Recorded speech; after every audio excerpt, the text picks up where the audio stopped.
ابن عمر رضی اللہ تعالی عنہما کے پیچھے نماز پڑھی تو اپنے ہاتھ نہیں اٹھاتے تھے سوائے نماز کی پہلی تکبیر کے، یعنی تکبیر تحریمہ۔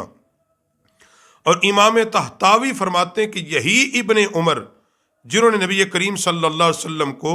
رفع یدین کرتے دیکھا تو پھر انہوں نے نبی علیہ الصلوۃ والسلام کے بعد رفع یدین ترک کر دیا۔ یہ اس وقت تک ناممکن ہے جب تک ان پر نبی کریم علیہ السلام کے آنکھوں دیکھے عمل کا نسخہ ثابت نہ ہوا ہو اور ان پر اس بارے میں حجت قائم نہ ہوئی ہو۔ وہ بحث کرتے فرماتے ہیں کہ حضرت ابن عمر وہ ہیں جنہوں نے نبی کریم علیہ الصلوۃ والسلام کو اس حال میں بھی دیکھا کہ جب حضور رفع دین کے ساتھ نماز پڑھ رہے تھے، اور خود رفع دین نہیں کیا، ترک کر دیا۔ یہ تو ممکن نہیں کہ اس وقت تک ایک صحابی رسول کیسے رفع دین ترک کر سکتا ہے جب تک اس کے سامنے کوئی حجت، کوئی دلیل، کوئی نبی علیہ السلام کا عمل موجود نہ ہو۔ تو اگر حضرت ابن عمر نے رفع دین کو ترک کیا ہے تو اس کا مطلب ہے کہ ان کے پاس نبی علیہ السلام کی زندگی کے یہ واقعات اور حضور کی یہ نمازیں موجود تھی۔ اگلی حضرت یہ مسند احمد کے اندر ہے، فرماتے ہیں، اور اس کو امام درمزی نے بھی نقل کیا، حضرت علقمہ رضی اللہ تعالیٰ عنہ فرماتے ہیں کہ حضرت عبداللہ بن مسعود رضی اللہ تعالیٰ عنہ نے فرمایا کہ کیا میں تمہیں رسول اللہ کی نماز پڑھ کر نہ دکھاؤں؟ میں ایسے نماز پڑھ کے دکھاؤں جیسے مصطفیٰ نماز پڑھتے تھے۔ انہوں نے نماز پڑھی اور اپنے ہاتھوں کو نہیں اٹھایا سوائے نماز کے آغاز کے، یعنی وہی کہ تکبیر تحریمہ ایک بار رفع دین آغاز نماز کے۔ اور اس سے آگے پھر روایت کرتے ہیں ابو داؤد شریف کی حدیث نقل کرتے ہوئے، حضرت برا رضی اللہ تعالیٰ عنہ فرماتے ہیں کہ میں نے نبی کریم صلی اللہ علیہ وسلم کو تکبیر کے وقت ہاتھ اٹھاتے دیکھا، پھر آپ نے ہاتھ نہیں اٹھائے۔ میں نے رفع دین کی بھی احادیث نقل کر دی، جن کو یہ نہ سمجھے کہ شاید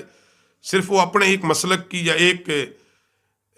کی ترجمانی ہو رہی ہے، میں نے جملہ احادیث نقل کر رہا ہوں، مگر اس کا نتیجہ بھی بعد میں ہم آپ کے سامنے رکھیں گے۔ اور اس سے آگے نقل کرتے ہیں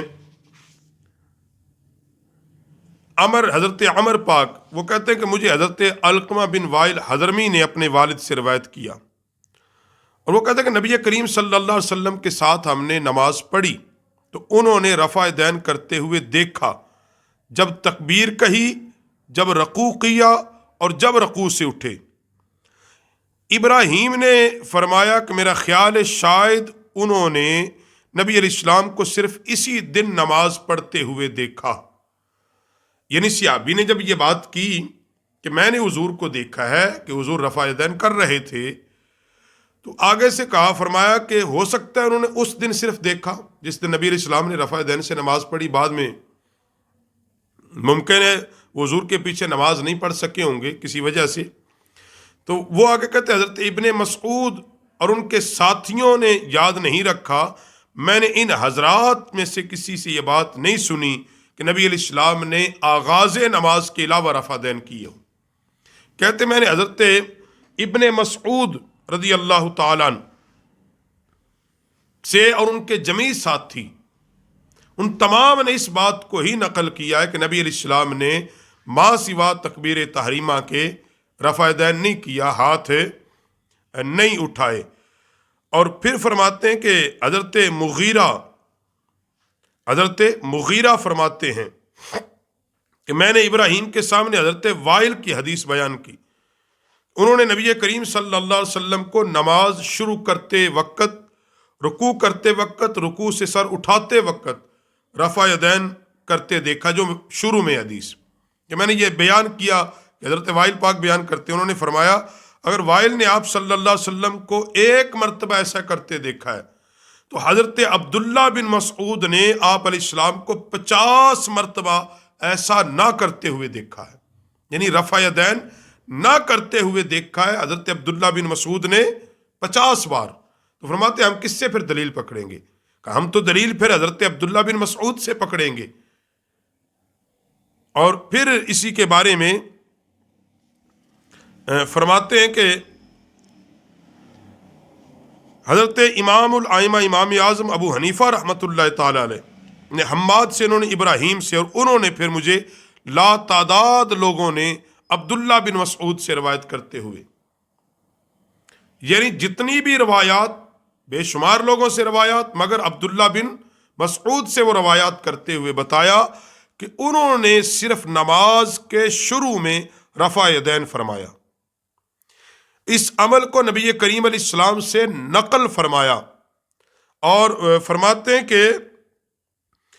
مسند امام اعظم کے اندر یہ روایت ہے کہ حضرت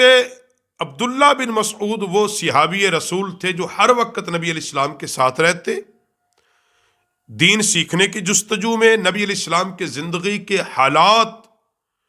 کے سیکھنے اور حالات کو اپنی نظروں کے سامنے دیکھنے کی جستجو میں وہ آقا علیہ السلام کے ساتھ اکثر رہا کرتے تھے،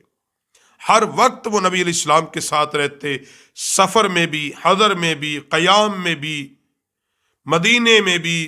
طائف کے اندر بھی، غزوات کے اندر بھی۔ تو کہتے حضرت عبداللہ بن مسعود اکثر نبی علیہ السلام کے ساتھ رہتے، اور آپ علیہ السلام کی امامت میں بھی، سفر میں بھی، انہوں نے نبی علیہ السلام کے ہمراہ اتنی نمازیں پڑھی ہیں، شاید کسی دوسرے صحابی نے اتنی نمازیں حضور کے ساتھ نہ پڑھی ہوں جتنی حضرت عبداللہ بن مسعود نے پڑھی ہیں۔ تو حضرت عبداللہ بن مسعود یہ بات کہتے ہیں کہ نبی علیہ السلام نے ہاتھ نہیں اٹھائے ما سوا آغاز نماز کے، یعنی کہ نماز کے شروع میں ہاتھ اٹھائے ہیں۔ اور پھر حضرت اسود سے روایت ہے کہ میں نے عمر بن خطاب کو پہلی مرتبہ ہاتھ اٹھاتے دیکھا، پھر دوبارہ رفع یدین کرتے ہوئے نہیں دیکھا، دوبارہ میں نے رفع یدین کرتے ہوئے نہیں دیکھا۔ اور اس سے آگے پھر جو روایت کرتے ہیں مصنف عبدالرزاق کتاب الآثار میں بھی اس کو لکھتے ہیں، اور اور پھر ابن ابی شیبہ کے اندر بھی ہے کہ علی المرتضیٰ رضی اللہ تعالیٰ کے ساتھیوں میں سے حضرت علی بن ابی طالب کرم اللہ وجہہ الکریم تکبیر اولیٰ میں رفع یدین فرماتے، جیسے نماز کا آغاز کیا جاتا، پھر پوری نماز میں رفع یدین نہیں کرتے تھے۔ اور پھر آگے ایک روایت نقل کرتے ہیں کہ لا ترفعوا یداک فی شیء من الصلاۃ بعد التکبیرات الاولیٰ، رواہ محمد، اور فرمایا کہ کہتے ہیں کہ پہلی تکبیر کے بعد پوری نماز میں کہیں بھی ہاتھ مت اٹھانا۔ اور ایک حدیث اس سے آگے، اس سے کے درمیان میں جو نقل کر رہے ہیں کہ امام الانبیاء صلی اللہ علیہ وسلم نے رفع یدین کرتے ہوئے جب لوگوں کو دیکھا تو آپ نے فرمایا تمہیں کیا ہو گیا ہے کہ تم ایک اتھرے ہوئے گھوڑے کی طرح گردن ہلاتے ہو، یعنی بگڑے ہوئے گھوڑے کی طرح بار بار گردن کو ہلاتے، تمہیں کیا ہو گیا ہے؟ اپنی نمازوں کے اندر خشوع پیدا کرو۔ یعنی نبی علیہ السلام نے خود بھی منع فرمایا ایک مقام پر، اور اس کو لکھا ہے جناب مسلم شریف کے اندر، یہ حدیث ہے 968 نمبر حدیث ہے، اور حضرت جابر سے یہ روایت ہے کہ نبی علیہ السلام ہماری طرف نکلے، فرمایا میں کیا دیکھ رہا ہوں تم لوگوں کو اپنے ہاتھ اس طرح اٹھا رہے ہو جیسے اتھرے گھوڑے دم ہلاتے ہیں، نماز میں سکون سے رہا کرو۔ یعنی حضور نے خود فرمایا نماز میں سکون سے، تمہیں میں کیا دیکھ رہا ہوں بار بار ہاتھ ہلا رہے ہو، یعنی وہ رفع یدین کر رہے تھے۔ تو حضور نے اس سے خود بھی منع کیا، عبداللہ بن مسعود کی روایتیں نقل کی دی۔ تو اب بات یہ ہے، جو بات میں اصل میں اس کا جو نتیجہ ہے ان تمام روایات کو جمع کرنے کا، کہ کثرت کے ساتھ جو روایات موجود ہیں وہ یہ ہیں کہ رفع یدین حضور علیہ السلام نے ترک فرمائے آخری دور کے اندر، اور پھر اسی پر قائم رہے، اور پھر صحابہ اکرام علیہم رضوان بھی اسی پر عمل کرتے رہے۔ وہ صحابہ جنہوں نے حضور کو اس زمانے میں دیکھا جب حضور رفع یدین کر رہے تھے، اب بعض صحابہ ایسے ہیں جنہوں نے نبی علیہ السلام کے پیچھے صرف 1 یا 2 نمازیں وہ پڑھ سکے ہیں، اور آقا علیہ السلام نے فرمایا جاؤ دین کی تبلیغ کے لیے، اور وہ دوبارہ حاضری نہیں مل سکی ان کو۔ ایسے صحابہ ہیں جو حقیقت کہ نکلے اور پھر دوبارہ نہیں مدینہ شریف آ سکے۔ اب جن صحابہ نے حضور کا وہ عمل دیکھا تو انہوں نے وہی بیان کیا اور اسی پر قائم رہے، اسی کی تبلیغ کی۔ اب غلط وہ بھی نہیں ہے، کیونکہ انہوں نے بھی نبی پاک صلی اللہ علیہ وسلم کا عمل دیکھا ہے. اس لیے جو رفع یدین کرنے میں ایک فروعی اختلاف ہے، اس پر اتنی شدت نہ کرو کہ جو رفع دین نہیں کرتے جی نماز ہی نہیں، اور جو رفع دین کرتے ہیں اور ان کے متعلق بھی بری باتیں کرنا اور کہنا یہ ان کی بھی نماز نہیں ہوگی. بھائی یاد رکھو، امت کا جو مسلمانوں کا آپس میں گروہی اور فرقوں کا اختلاف ہے، یہ فروعی مسائل پر نہیں. یہ فروعی مسائل ہیں، علمی بات ہے، ہو سکتی ہے بیٹھ کے اس میں ان کے پاس بھی دلائل ہیں، جو نہیں کرتے ان کے پاس بھی. اصل تو عقیدے کا اختلاف ہے، اس پہ میں درس دوں گا مکمل، کہ عقائد کا کچھ اختلاف جہاں ہے وہ ایک الگ چیز ہے. مگر یہ فروعی اختلاف ہے، اس کی وجہ سے امت کو نہ بانٹا جائے، نہ تقسیم کیا جائے کہ صرف اس بنیاد پر کسی پر کفر اور شرک کا فتویٰ لگا دینا کہ یہ رفع دین نہیں کرتے اور ان کو پتہ نہیں پھر کیا کیا کہہ دینا. بھائی انہوں نے بھی ان صحابہ سے لیا کہ جنہوں نے نبی علیہ السلام کو سال میں دیکھا، اور یا ان لوگوں کے متعلق کہہ دینا کہ یہ تو مسلمان نہیں ہیں یا گستاخ ہیں کہ جو رفع دین کر کے نماز پڑھے. بھائی عقیدہ دیکھیں، ایمان دیکھیں،